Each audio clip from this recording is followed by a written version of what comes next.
కుప్పంలో చంద్రబాబు నాయుడు మాట్లాడుతున్నారు. ఇప్పుడు లైవ్ చూద్దాం. జిల్లాలో ఉండే అన్ని డిగ్రీ కాలేజీలన్నీ దీనికి అనుసంధానం చేస్తాం. అంతేకాకుండా ఎన్ని క్వాలిటీ స్కూల్స్ రావాలంటే అని తీసుకొస్తాం. ఎందుకంటే కుప్పం సుందరమైన ప్రాంతం, మీరు గుర్తుపెట్టుకోవాలి. పచ్చగా ఉంటుంది, పరిశుభ్రంగా ఉంటుంది. ఎక్కడ ఇంట్లో నుంచి బయట వస్తే పొలాలకు పోతే ఎక్కడ చూసినా కొన్ని వందల వేల ఎకరాల్లో పూలు కనపడొస్తాయి. ఇంకో పక్క రోషన్ వేసి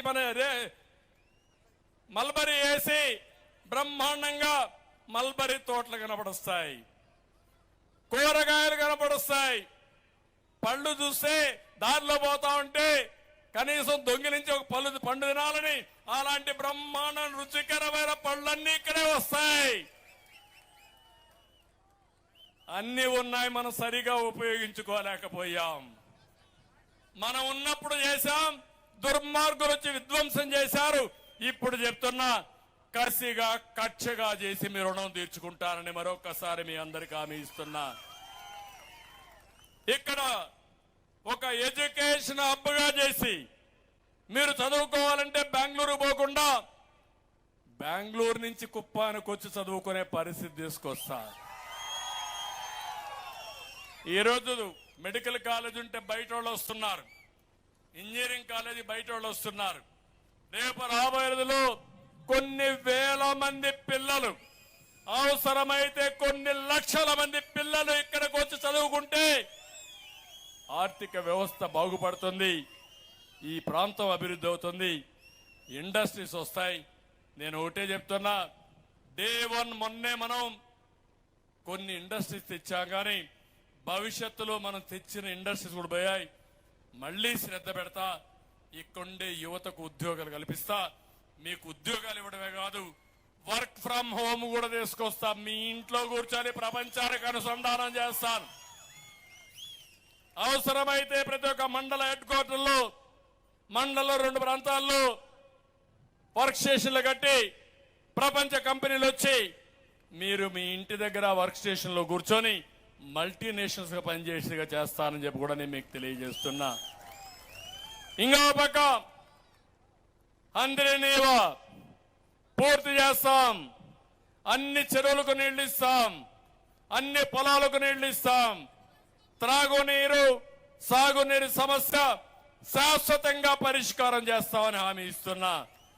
మళ్లీ హామీ ఇస్తున్నా, ప్రశాంతమైన కుప్పం నా ఆశయం. ఇక్కడ రౌడీజం ఉండడానికి వీలు లేదు.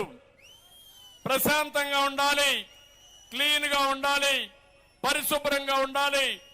ఎక్కడ చూసినా ఒక ఆహ్లాదకరంగా ఈ నియోజకవర్గం ఉండాలి. కుప్పం దానికి కేంద్రంగా ఉండి అలాంటి వాతావరణాన్ని క్రియేట్ చేస్తామని చెప్పి కూడా నేను మీకు తెలియజేస్తున్నా. ఇంకో పక్క ఎక్కడైనా డీకేటీ పట్టాలు రౌడీలుగా బలవంతంగా రాయించుకుంటే మీరు దగ్గరుండండి, మీరు నాకు ఇవ్వండి, మక్కలు ఇరగొట్టి మళ్ళా మీకే రాయిపిస్తా, మీకే ఇప్పిస్తా. ఇంకో పక్క కుప్పంలో మంచి గ్రనైట్ ఉంది. కుప్పం గ్రనైట్ చాలా పాపులర్. ఇది ఇంకో పక్క దేశంలో విదేశాలు కూడా ఎగుమతి చేస్తున్నాం. అద్భుతమైన రాతి శిల్పాలు వస్తున్నాయి, మండపాలు కూడా కడుతున్నారు. నేను మొన్న వస్తా ఉంటే చూసి ముచ్చటేసి అక్కడ నిలబడి చూస్తే బ్రహ్మాండంగా తయారు చేస్తున్నారు. ఒక 100 ఎకరాలు ఇస్తా, మంచి శిల్పులు పెడతాం. వాళ్ళకి ఏం కావాలనో ఇచ్చి, రాయి కూడా ఇచ్చి, పూర్తిగా ఒక రాతి పని వారికి ఒక క్లస్టర్ తయారు చేసి కుప్పాన్ని అంతర్జాతీయంగా పేరు వచ్చే విధంగా చేస్తాం. ఒక దేవాలయం కట్టాలంటే కుప్పానికి రావాలి, ఒక మందిరం కట్టాలంటే కుప్పానికి రావాలి. అలాంటి బెస్ట్ డిజైన్స్ తయారు చేసి అవసరం అంటే వీళ్ళందరికీ కూడా రాయితీలు కూడా ఇచ్చి, ఇన్సూరెన్స్ కానీ ఇలాంటివి ఇచ్చి వాళ్లకు జీవన భద్రత ఇవన్నీ వాళ్ళ ఆరోగ్యాన్ని కూడా కాపాడుతాం, ఆదాయాన్ని పెంచుతాం, వాళ్ళందరూ కూడా ఆదుకుంటానని చెప్పి కూడా నేను మీకు తెలియజేస్తున్నా. ఇంకో పక్క ఇక్కడ సామాజిక భవనాలు అన్ని కమ్యూనిటీలు ఉన్నాయి. మనందరికీ భూములు ఇచ్చాం, డబ్బులు ఇచ్చాం. ఒక్కటి ఒక్కటి కూడా పూర్తి చేయాల. మాల, కొరబ, ముస్లిం, వాల్మీకి, బలిజ, గాండ్ల, రెడ్డి, వడ్డెర, ఒక్కలిగా, నాయి బ్రాహ్మిన్, విశ్వ బ్రాహ్మిన్, వైశ్య అందరికి ఇచ్చాం. వీళ్ళు పూర్తి చేయలేదు. వచ్చిన ఒక్క సంవత్సరంలో పూర్తి చేసే బాధ్యత తీసుకుంటాం. ఎన్ని పూర్తి చేస్తాం. ఎందుకు ఈ మాట అన్నానంటే ఈ కమ్యూనిటీ సెంటర్స్ అన్ని ఆ కులస్తులందరూ అక్కడ కూర్చొని ఒక డెవలప్మెంట్ సెంటర్స్ గా చేసుకోవడానికి వాళ్ళల్లో వాళ్ళు మాట్లాడుకుని ఏ విధంగా పైకి వస్తామో అలాంటి ప్రణాళికలు తయారు చేసుకోవడానికి పనికొస్తాయి. అది కూడా చేస్తాం. ఇక్కడే 100 పడకల ఆసుపత్రి ఉంది. అది కూడా నేనే చేశా. ఎవరు చేశారు? అది ఎవరన్నా వచ్చి చేశారా మధ్యలో? నాకు తెలియదు.